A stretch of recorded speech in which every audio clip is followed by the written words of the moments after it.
Hi, I'm Hannah Davis with Oklahoma Farm Bureau, and today we're joined by Senator Jim Inhofe's Chief of Staff, Luke Holland, for an update on some of the issues impacting farmers and ranchers in Washington, D.C.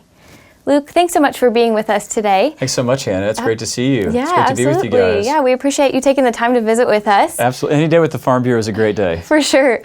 So one of the top issues of concern probably our members are thinking about in regards to things going on in D.C. is the proposal to eliminate stepped-up basis with capital gains taxes, which would really be detrimental to a lot of our family farms and ranches. Absolutely. So, with President Biden and his administration, they're really advocating for a lot of policies that aren't great for farmers and ranchers here in Oklahoma or really anywhere in the country.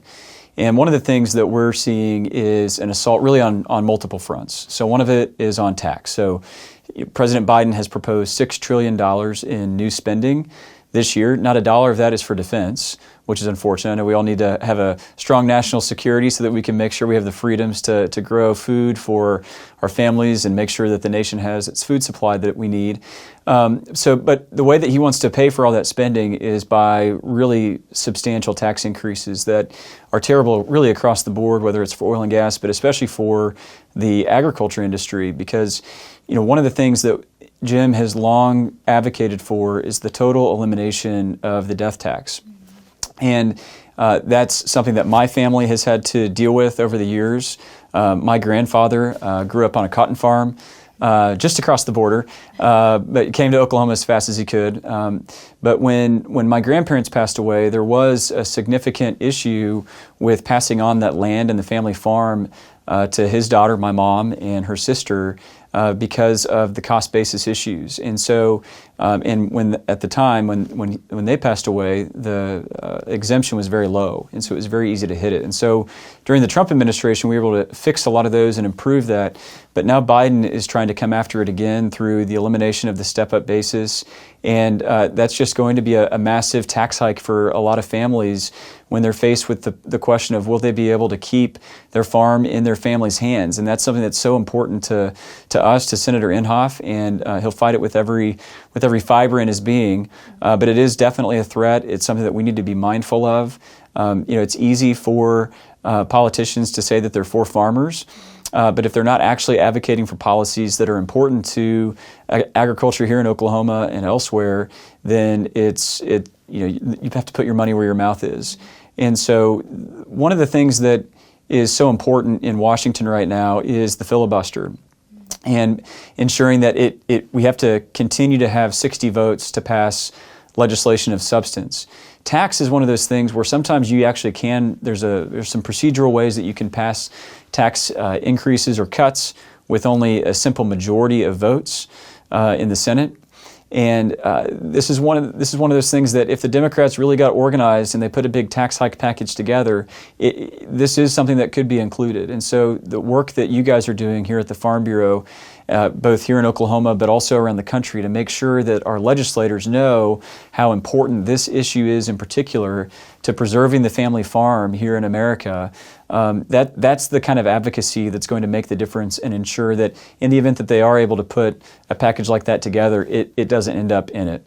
And so thank you guys for the work that you're doing to highlight this and make sure people understand how important it is for family farmers. Definitely. Another area of concern, and I know Senator Inhofe has done a lot of work on, is the EPA's decision to repeal and replace this new navigable waters protection rule. Right. It kind of finally provided some clarity and certainty for farmers and ranchers, and now it's kind of up in the air. So what's his plan? President Trump did such a great job of undoing President Obama's Waters of the U.S. rule. I think that, whenever we're back in, over in western Oklahoma in particular, whether it's Woodward or Guyman, you walk around a ranch and you see a stock pond, and you're like, how on earth could this be considered a water of the United States? There's no way that you can get a boat on this thing, right? And that's when the Clean Water Act was written, they put in the definition that the federal government only has authority to regulate navigable waters. So that means you have to be able to navigate it. It's very simple to understand.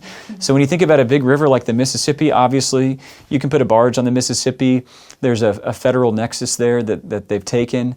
But President Obama really pushed the envelope and extended it to just about every stockyard and ditch along the road.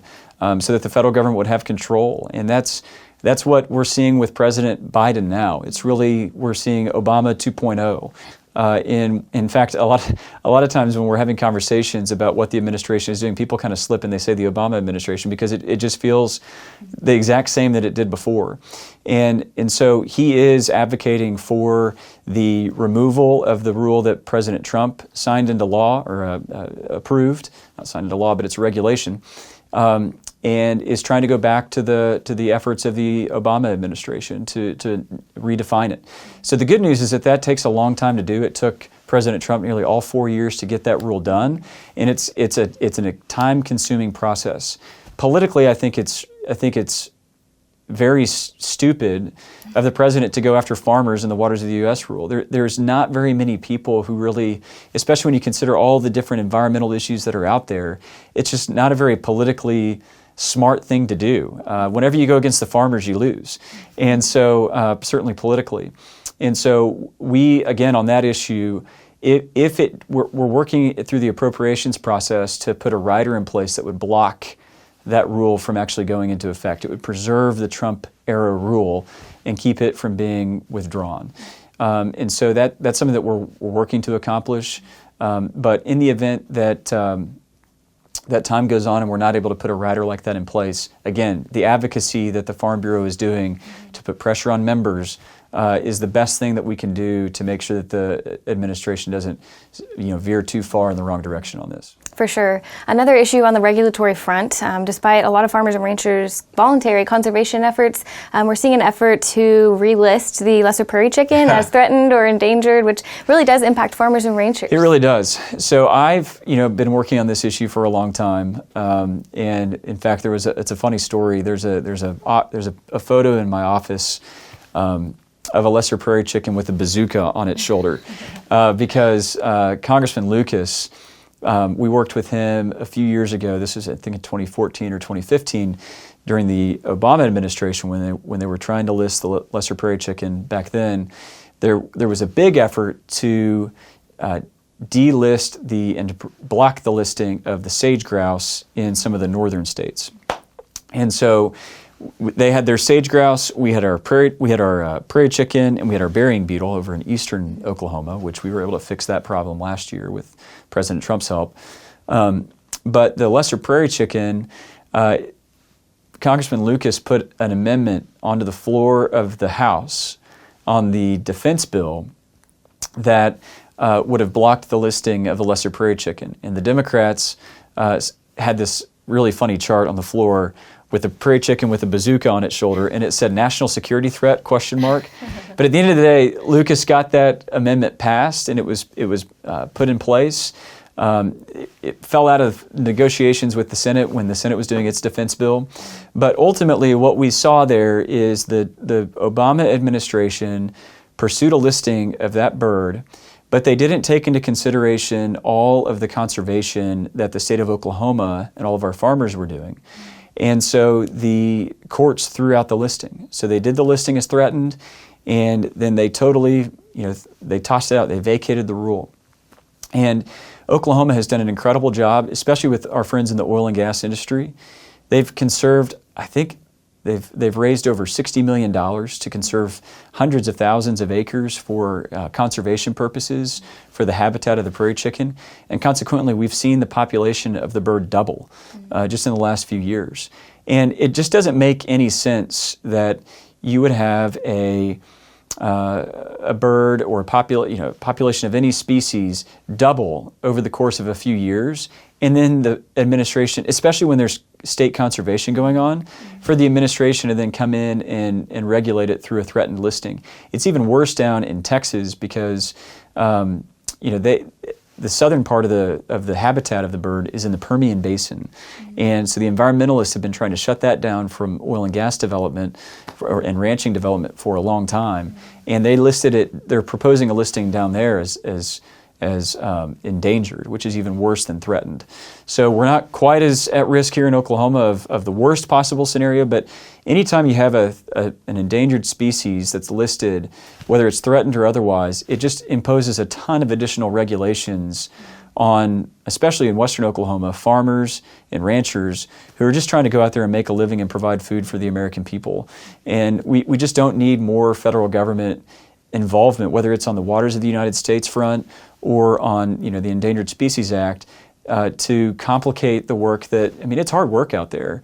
And our farmers and ranchers are really heroes of our economy. We saw that in the pandemic.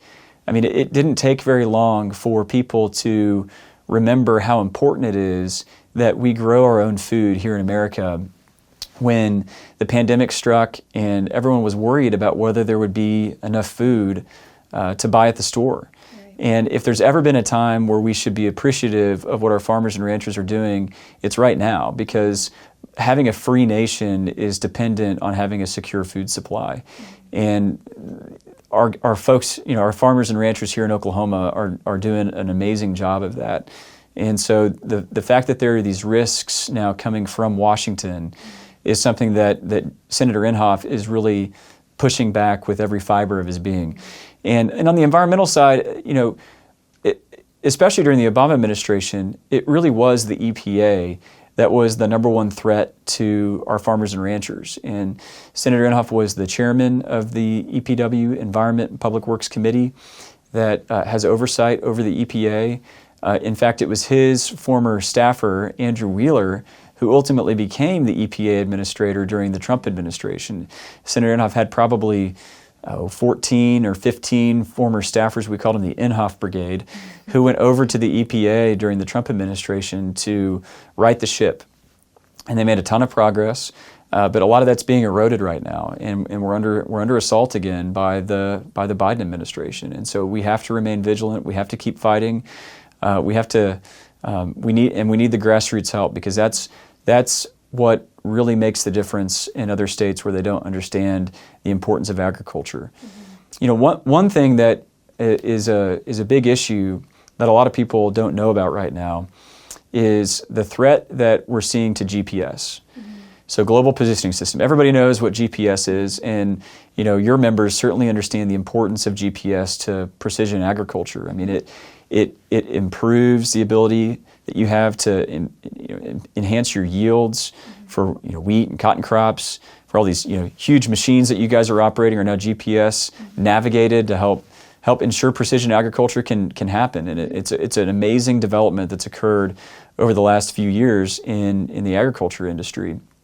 But GPS is also used for navigating planes, in the military, of course, for precision weapons. And any threat to GPS should be a big concern to the country. I think everybody at this point probably either has an Apple Watch or knows somebody who has an Apple Watch that's tracking your exercise, the weather, everything uses GPS now. And last year, the FCC, the Federal Communications Commission, granted a license to a company called Legato. And this is something that Senator Inhofe has really been fighting against for a long time, since it really started. And it's something that it's important for your members to know more about, because it's a big deal. So it's this company called Legato. It's a hedge fund-backed company out of New York. And they've got a bunch of lobbyists that they've hired. They pay millions of dollars a year for these lobbyists to try to have their way in Washington. And they convinced the FCC to grant them a license so that they could have a satellite-based cellular phone network.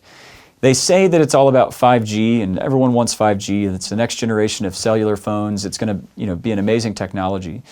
But the problem with Legato's proposal is that it interferes with GPS signals. Because you have these satellite beams coming down for cell phones, it actually complicates and could potentially jeopardize the ability of the GPS system to function properly. And this is something that would absolutely affect the agriculture industry with precision ag. And it's something that Senator Inhofe has really been fighting against. So last year in the defense bill, Senator Inhofe included a provision that said that for any damage that's caused to the military because of GPS systems that aren't working anymore, that Legato would have to pay for that. So this company that's hedge fund backed, they would have to pay the military back for any damage that's concerned. And that's consistent with the actual license that FCC granted to Legato. They said they admitted that there would be interference and that they would have to pay back the government for any of the damage that occurred because of that. The problem is, and the next step that Jim is really working on, is that the FCC didn't say anything about the private sector. They didn't say that Legato would have to pay back all the farmers and ranchers for these $1 million combines that they're totally screwing up because the GPS doesn't work anymore, or to the airlines because of the GPS in their planes that they're having to figure out some other way to make it work so that we can land safely at whatever airport we're going to. And so Jim and Tammy Duckworth, one of the senators from Illinois, introduced legislation. It's called the Retain Act, and the Farm Bureau is a supporter of it, so we appreciate that from you guys.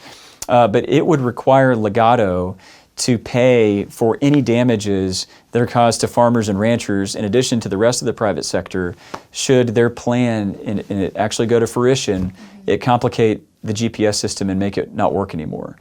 And so that's, GPS is so foundational now to the economy that it's really important that we protect it and protect it from threats, especially when it really, at the end of the day, this is just a bunch of hedge fund cronies on Wall Street who are trying to make money on the backs of America's farmers and ranchers. And that's not something that we want to stand for and that we're fighting every day to fight against and to block it from happening. So fortunately, in this case, we actually have an agreement with the Biden administration because they agree, the Commerce Department agrees that Legato does pose a threat to the GPS system, and they are also working to block that at the FCC. So we're working together on that particular issue. It's a bipartisan issue. There's a coalition of over 100 groups, of which the Farm Bureau is one, who have aligned against what Legato is trying to do. So it's a typical, America versus Wall Street kind of battle that we're waging here. But I'm optimistic that, with Senator Inhofe's persistence, there's not anyone more persistent than him. He's not gonna sleep until he gets it done.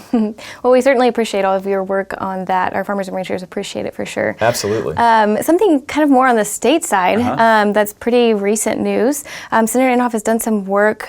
We've heard from a lot of our members in rural Oklahoma dealing with and kind of seeing these illegal grow operations popping up. So he's done some work on that recently. Absolutely. So when we travel around the state, whenever we're not, a day in Oklahoma is always better than a day in Washington. And so whenever we're not in Washington, whenever we're not forced to be there, we're back here. And we're going around the state, and we're talking to anybody who wants to listen or wants to talk to us. We'll listen to anybody. They don't have to agree with us. We just want to know what they think and what they're concerned about. And when I was in Weatherford, when I was in Guyman, when I was in Woodward, I kept, even in Yukon, and I've heard about this in eastern Oklahoma as well. People were just really concerned about what they perceived to be illegal, international, criminal organizations who were coming in, starting these illegal grow operations, and a lot of other criminal activity generally follows cartels, right? I mean, that's their business, is illegal activities. And so we called the Oklahoma Bureau of Narcotics. They're the ones who are responsible for enforcing, drug trafficking laws and those sorts of things. And they said, no, this is a huge problem. And it's not only a problem with illegal grow, but they're seeing connections to cartels from China, from Russia, from Mexico.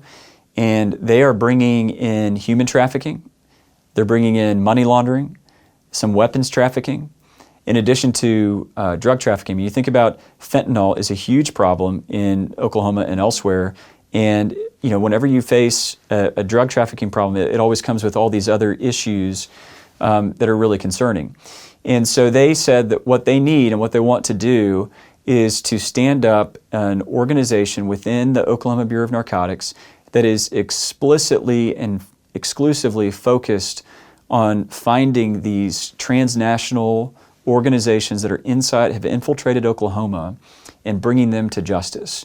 So it's these conspiratorial cartel syndicates that they know are out there, but they're sophisticated, so they often follow the laws where it's appropriate, where it's not, where it's in their interest to do so. They try to make their operations look as legally as they possibly can. so that it doesn't draw attention to them.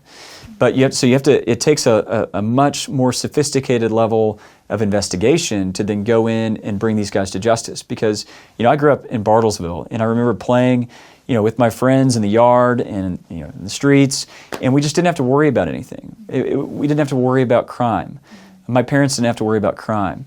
And that's the Oklahoma that we want to raise our families in. And if we have these international criminals who are coming in and operating these cartels so that they can launder their money and really profit off of illegal activities, that's not the kind of Oklahoma that we want. So Senator Inhofe is requesting, and what he announced yesterday is that he's requesting $4 million of dedicated and direct funding from the Department of Justice to the Oklahoma Bureau of Narcotics to stand up this organization inside the state government, so that it has the resources to more quickly move and actually bring these guys to justice so that we don't have to worry about this problem in Oklahoma. It's especially a concern in rural Oklahoma because that's where these groups are going out, they're buying land, and they're starting these operations. They're bringing in their own labor, sometimes from China, sometimes from Mexico, often illegally. But a lot of these people have been trafficked. They don't necessarily know what they're doing or where they're being brought. There have been a lot of articles about that in the press, and it's good for people all around Oklahoma to understand that this is a problem, but also that the state government is taking a really dedicated effort to address it, and that Jim Inhofe is helping accomplish that. So yeah, thank you for asking about that. It's a big deal. Sure. We have to have law and order if we want to have a society, and so we have to make sure that our law enforcement officers have all the resources that they need. We don't thank our law enforcement officers often enough for the and their families for the sacrifices that they make to make sure that you and I and our families are safe. Sure. Well, we appreciate the update on that. Absolutely. And kind of as we wrap things up, Farm Bureau members and Senator Inhofe have had a great relationship for years and years. But if there's some members out there listening that are interested in partnering with you guys, kind of how can they get involved in working on these issues? Yeah, that's great. So I recommend anybody go to our website, inhofe.senate.gov. We have a newsletter that people can sign up for where we always try to keep people addressed and up to speed on what's going on in Washington. There's always a lot going on in Washington that people are concerned about, that we're concerned about. And so that's a great way to keep up with what we're doing. We also love to hear from people on the phones. If people have concerns about something, we have staff that are always ready and willing to talk with them about the things that they're concerned about. We also we're around the state all the time. We would love to just see people, especially now that the pandemic is over, it seems like. Certainly ending here, everything's pretty much back to normal here in Oklahoma, which is wonderful. And so we would love to just see people and hear what's on their mind. And if you're ever in Washington, come by the office and see the senator. He loves to see people when they're in town. But yeah, for the most part, we're back here in Oklahoma anyway, so this is where we want to be, and we love just connecting with people on the ground here. Great. Well, thanks, Luke, and thanks so much for your time and all the information. We really appreciate it. Yeah, you bet. Great to see you. Thank you so much. And thank you all for joining us for this update with Senator Jim Inhofe's office.